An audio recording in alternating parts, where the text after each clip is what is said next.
जय हिंद दोस्तों, आपका हार्दिक स्वागत है आपके अपने चैनल दैलू एकेडमी पर। आपके लिए लेकर रहे हैं दोस्तों करंट अफेयर के कुछ मोस्ट इंपॉर्टेंट क्वेश्चन। और दोस्तों, आप हमारे चैनल पर पहली बार आए हैं तो चैनल को सब्सक्राइब कर लें, बेल आइकन प्रेस कर लें ताकि आने वाली क्लास का नोटिफिकेशन मिले आपको सबसे पहले। और दोस्तों, क्लास अच्छी लगे तो अपने दोस्तों में ज़रूर शेयर करें। और इससे पहली क्लास आपने न देखी हो तो हमारे प्लेलिस्ट से जाकर इससे पहले ही क्लास देख सकते हैं। और दोस्तों, हमारे चैनल पर आपको सुबह 6 बजे डेली करंट अफेयर के टॉप 15 क्वेश्चन मिल जाया करेंगे, तो दोस्तों हमारे चैनल को सब्सक्राइब कर लें। चलते हैं दोस्तों आज की क्लास के पहले प्रश्न की तरफ।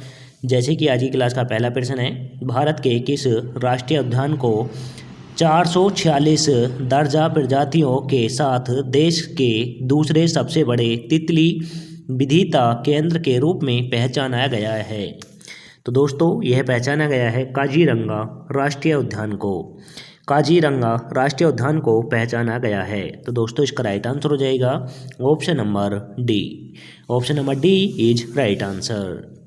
और दोस्तों, काजीरंगा राष्ट्रीय उद्यान जो है यह असम राज्य में स्थित है, यह भी याद रखें।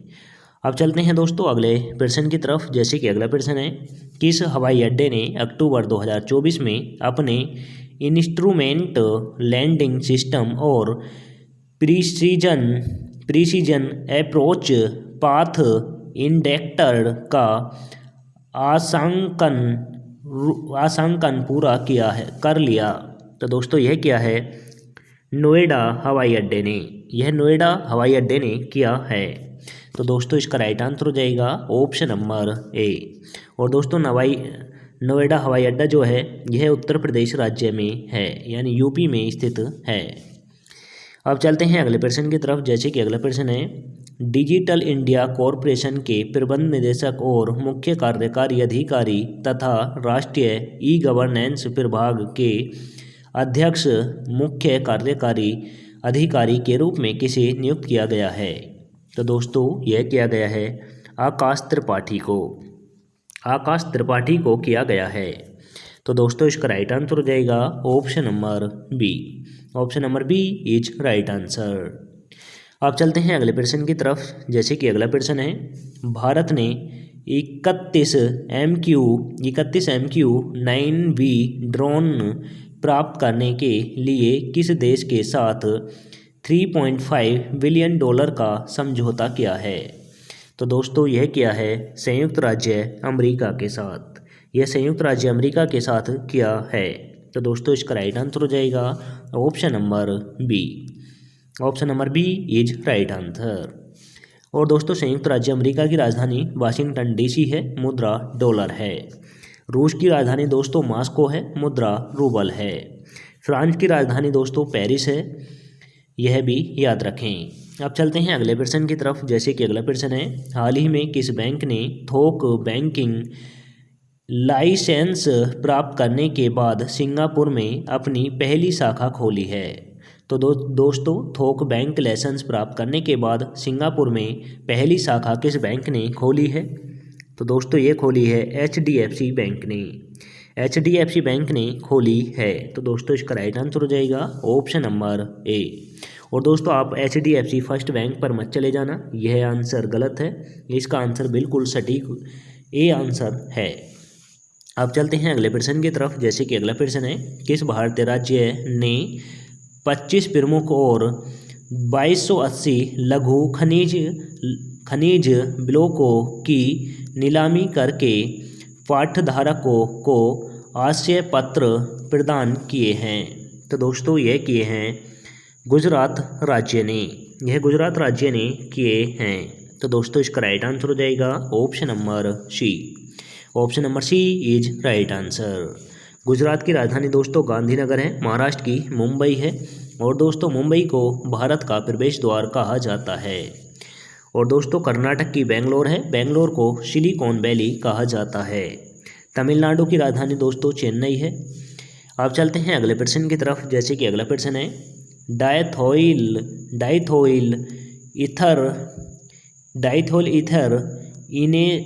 इनेसिथिया के पहले सफल सार्वजनिक प्रदर्शन की स्मृति में प्रतिवर्ष विश्व एनेस्थीसिया दिवस किस तिथि को मनाया जाता है?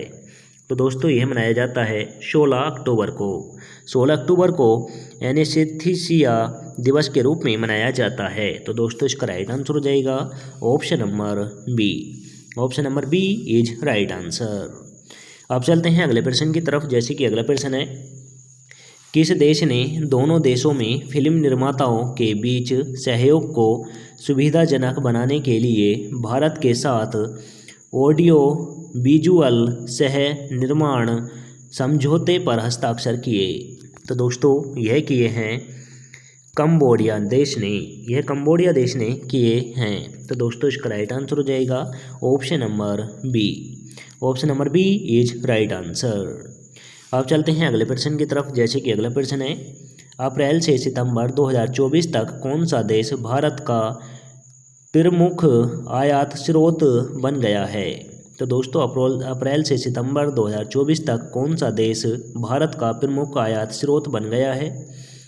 तो दोस्तों यह बना है चीन, यह चीन बना है। तो दोस्तों इसका राइट आंसर हो जाएगा ऑप्शन नंबर बी। भारत दोस्तों फिर से चीन से आयात करने का स्रोत बना रहा है, यानी चीन को अपना आयात का स्रोत बना रहा है। तो दोस्तों चीन की राजधानी बीजिंग है, मुद्रा रेमनबी या युआन है। रूस की राजधानी दोस्तों मॉस्को है, मुद्रा रूबल है। संयुक्त अरब अमीरात की राजधानी अबू धाबी है, मुद्रा रियाल है। और दोस्तों संयुक्त राज्य अमेरिका की राजधानी वाशिंगटन डीसी है, मुद्रा डॉलर है।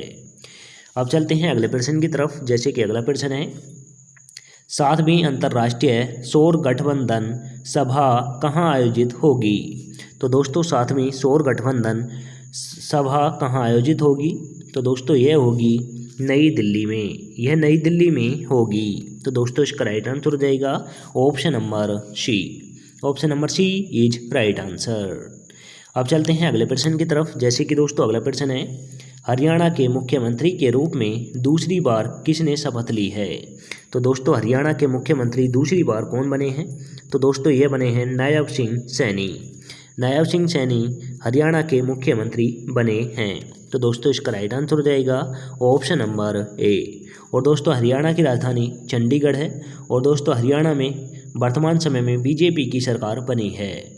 अब चलते हैं अगले प्रश्न की तरफ, जैसे कि दोस्तों अगला प्रश्न है, ISSF विश्व कप फाइनल में पुरुषों की 50 मीटर राइफल 3 पोजीशन स्पर्धा में कांस्य पदक किसने जीता है?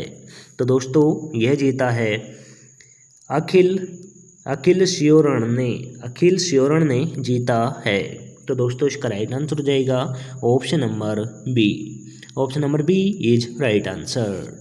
अब चलते हैं अगले प्रश्न की तरफ, जैसे कि अगला प्रश्न है, नीति आयोग 17-18 अक्टूबर 2024 को द्वितीय अंतर्राष्ट्रीय मेथनॉल सेमिनार का आयोजन कहाँ करेगा? तो दोस्तों यह करेगा नई दिल्ली में, यह नई दिल्ली में करेगा। तो दोस्तों इसका राइट आंसर हो जाएगा option number C. Option number C is right answer. अब चलते हैं अगले प्रश्न की तरफ, जैसे कि अगला प्रश्न है, गृह